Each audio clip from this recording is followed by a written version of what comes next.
The teasers dropped, the fandom went completely silent. I mean, in an instant, the entire K-pop world was turned upside down. Totally upside down. Welcome to StarScope K-Report. Join us as we ride the Hallyu wave, uncovering the biggest K-pop comebacks, shocking industry controversies, and major K-drama updates. From internet-breaking rumors to historic chart milestones, we dive deep into the world of Korean entertainment. And today's deep dive is, well, it is honestly mind-blowing. We are unpacking a massive stack of sources today. We've got entertainment news from Soompi, Koreaboo, the Korea Herald, plus all these real-time Weverse fan updates. Right, and we are crossing all of that KT with some hardcore geopolitical and economic analysis from a source called the Butterfly Effect. Yeah, because our mission today is to explore the headline story that has everyone talking, the secret reason 17 refused to leave. I am so ready for this. We're going to trace how a really tearful, desperate conversation between bandmates in a cramped Seoul dorm room ultimately rippled out to, well, to safeguard billion-dollar corporate valuations. And boost South Korea's global soft power, which is just insane to think about. It really is. So if you love staying updated on your favorites, make sure you're subscribed to StarScope K-Report because we have got some massive scoops ahead. Hit that subscribe button so you never miss an update. So to really understand this, we have to look at the mechanics behind their internal dynamic. Because in an industry where groups disband faster than you can say stan, a 13-member group making a collective decision to stay together is, I mean, it's rare. Oh, it's a total anomaly. Like, it defies the standard gravity of the music business. Exactly. And to figure out how they reached this untouchable status, we have to go back to a moment when the entire group almost fell apart. We talk about Dino. The maknae. Yes, the youngest member. So according to a recent appearance he made on Onso's YouTube channel, his journey was incredibly intense. He moved to Seoul at just 14 years old to pursue the idol life. 14. I mean, when you evaluate the developmental impact of that, it's staggering. Right. 14 is such a vulnerable age to enter an environment that is just relentlessly demanding. Like, the idol training system isn't just about learning to sing and dance. It's basically a fundamental rewiring of a teenager's psychology. Yeah, they have to prioritize group cohesion and flawless visuals above everything else. Exactly. You're constantly under a microscope. And Dino confessed that around the age of 20, he hit a complete breaking point. He felt this immense, crushing pressure to maintain a dependable image. Which makes total sense. Right. You have to imagine his day-to-day life. He is navigating his own coming of age while living in a dorm with 12 other distinct personalities. And on top of that, he's carrying the expectations of millions of fans. The netizens are scrutinizing every single move. Yeah. Every visual change, every comeback stage. Yeah, K-nets do not miss a thing. And he reached a point where he just couldn't suppress his exhaustion anymore. He gathered the older members and flat out confessed that he wanted to quit 17. Which is, I mean, in the context of idol culture, that is usually the beginning of the end. Cool. That pressure cooker environment is designed to produce diamonds, but mechanically it often just shatters people.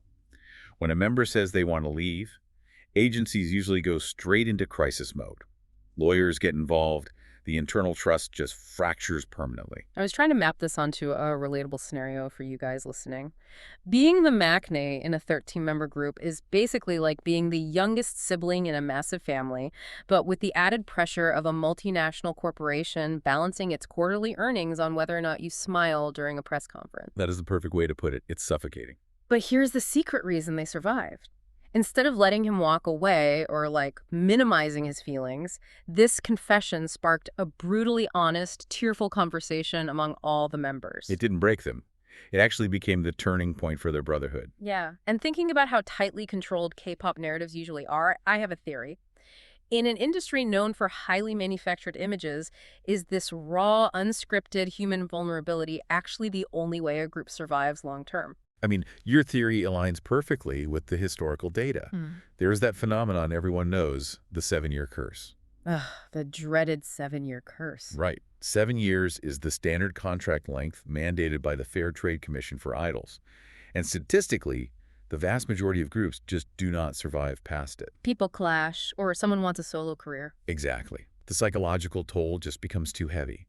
Contracts can bind a group legally, but they can't force them to creatively function. They just sort of go through the motions until the contract expires. Precisely. But what 17 did in that dorm room was establish deep psychological safety. By letting their youngest member express a desire to quit without facing guilt or retaliation, they built a real system for conflict resolution. Which is an intangible asset that no legal document can replicate. Yes, that foundation of trust is everything. And that intangible asset just paid off in a massive way because that psychological safety basically minted a financial guarantee for their agency. According to official statements, all 13 members have officially renewed their contracts with Pledis Entertainment for a second time. A second time, which is completely unheard of for a group of this magnitude. No, they had already defied the odds with that early renewal back in 2021. And now they've locked it in again. Yeah. S.Coups, the leader, he actually teased this during their new _ tour encore at the Incheon Asia main stadium back in April. He told the crowd, "We will row forward together in the same ship." As a Carat, hearing that just destroys you emotionally, in the best way. Oh, absolutely. But from an operational standpoint, the logistics of this renewal are staggering because we have to talk about the military hiatus puzzle. Oh, the military era. It's so stressful for fandom. It really is. Mandatory military service is a non-negotiable reality for male idols. Right now, Wonwoo is doing social service. Hoshi and Woozi are on active duty. Jeonjin was literally just discharged last month. And Mingyu, DK, Sungkwan, Vernon, and Dino are all expected to enlist soon. It creates this massive revolving door of personnel, and we should also factor in the exemptions, which add a whole other layer to their scheduling. Right, because S.Coups is exempt due to a torn knee ligament he suffered, and Joshua, June, and The8 are exempt because they're foreign members. So you have a highly fragmented workforce, essentially. But despite this massive operational headache, they are on Weverse right now, just joking around with Carats. They're posting things like, "Why am I still hungry? Is it because of the recontract?" They're completely at ease. But mechanically, how does a 13-member machine even negotiate a cohesive contract when half the group is in the military? Usually, a hiatus means the brand goes dormant. Usually, yes. But they survive it through brilliant structural design. This is where Pledis Entertainment's initial strategy just pays massive dividends. 17 wasn't just assembled. They were engineered from day one with a self-producing identity. Right. Woozi produces, Hoshi choreographs. Exactly. But structurally, the genius lies in their specific subunits: hip-hop, performance, and vocal. Ah, so the group is entirely modular. It's a decentralized model. Yeah. Even with key members temporarily removed for enlistment, the intellectual property, the IP, survives and thrives through these units. Like BSS. Yes, BFS captures the mainstream public. Yeah. Then you have Jongin and Wonwoo dropping really focused conceptual projects. You have the newly debuted V8, which is The8 and Vernon. And even Dino's comedic alter ego, Pai Chiolin, releasing music. Exactly. They operate less like a traditional boy band and more like a highly flexible entertainment franchise. If one division is paused for military service, the other divisions just accelerate their output. Which changes how we view their contract entirely. And wait, that is not even the wildest part of this comeback, because later in the episode, we are going to talk about how this modular strategy connects to literal nuclear power plants. It sounds crazy, but the connection is so real. But first, looking at the market data from the butterfly effect, institutional investors aren't viewing this as just a music contract. They are treating 17 as a literal strategic anchor for HYBE's stock. The intelligence network describes this renewal as a sigma move for HYBE. A sigma move is the perfect term here. Historically, in the K-pop ecosystem, military enlistments act as a massive risk vector. They absolutely tank entertainment stocks. Like the panic around BTS's enlistment. Exactly. Investors abhor uncertainty. But 17's full group renewal, combined with that modular subunit strategy we just talked about, it provides predictable, guaranteed cash flow. It calms the financial markets. So 17 is basically HYBE's financial shock absorber. When the broader corporate ecosystem hits a pothole, like maybe another group goes on hiatus, or there's an industry-wide slump in sales, 17 just takes the impact so the stock doesn't crash. They absolutely absorb shocks, but it goes beyond defense. It is about aggressive market capture. HYBE's entire modern business model is tethered to the Weverse ecosystem. Oh, right. By keeping all 13 members locked in, they aren't merely ensuring future album sales. They are retaining highly lucrative, high-margin digital revenue streams, exclusive merch drops, premium video content, cross-border e-commerce. All flowing through a platform HYBE owns. Exactly. They don't have to share a massive cut of those revenues with external distributors. And according to the real-time market vectors in our sources, this active growth for HYBE inherently damages their competitors. Because consumer wallets are finite, the sources project YG Entertainment to see a 3.75% negative shift. Wow. Yeah, their market share aspirations are effectively stalled because HYBE is dominating the space. They're securing the prime global stadium tour dates and hoarding the physical album sales. And meanwhile, Universal Music Group, who handles their international distribution, gets a projected 2.75% bump. HYBE is proving to Wall Street that you actually can secure talent-driven value in a chaotic creative economy. And if we follow the money even further, the impact cascades to a macroeconomic level. This single contract renewal, signed by 13 guys in Seoul, actively strengthens the national currency. The butterfly effect projects a 1.88% positive shift for the South Korean won. Just from a boy band renewing a contract. Right. How does that mechanism even work? Well, it's driven by the influx of music tourism. When 17 announces a world tour or holds a massive fan meeting, it triggers a transnational movement of capital. Millions of fans flying in. Exactly. Foreign dollars, yen, and euros flow directly into South Korean airlines, hotels, local businesses, transit infrastructure. It's a massive, predictable injection of foreign currency that bolsters the won. Which brings us to the most jarring juxtaposition of this entire deep dive. We are shifting from corporate valuations to literal global geopolitics. This is where it gets really intense. Yeah. Our sources outline how 17's contract renewal and just the broader Hallyu wave indirectly facilitates international nuclear and defense deals. It requires a major paradigm shift in how we view culture. But if you follow the logic of cultural export power, the connection is incredibly direct. So just a quick disclaimer for you guys listening. We are pulling directly from the Butterfly Effect report here. We aren't taking any political sides or endorsing international arms deals. We are strictly reporting on the economic analysis provided in the source material. Right, keeping it totally impartial. We're just looking at the data. Exactly. So the sources state that the Hallyu wave, this massive global explosion of K-culture, has pushed worldwide favorability for South Korea to an all-time high of over 80%. 80% is huge. It is. And this cultural goodwill acts as, quote, economic lube for global trade.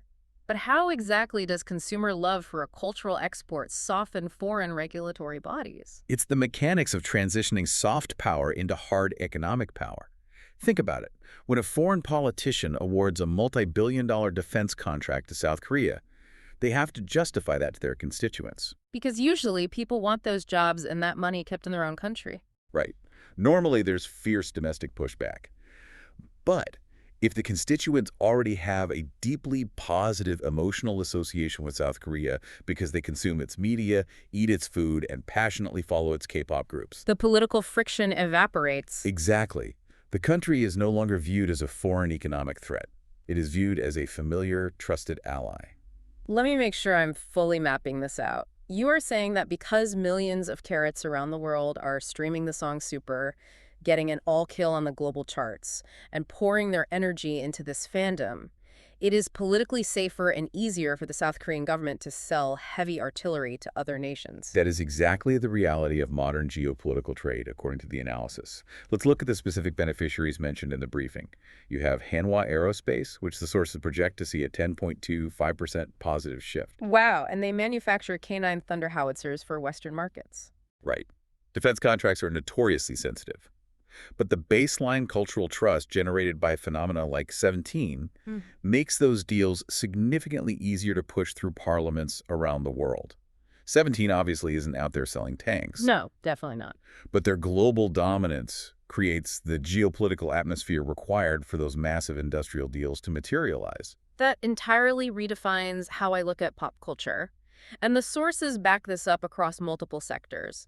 It mentions the Korea Electric Power Corporation, KEPNCO, bidding on highly sensitive nuclear power plants in Eastern Europe and the Middle East. And they received a nearly 10% projected boost in favorability. Yeah.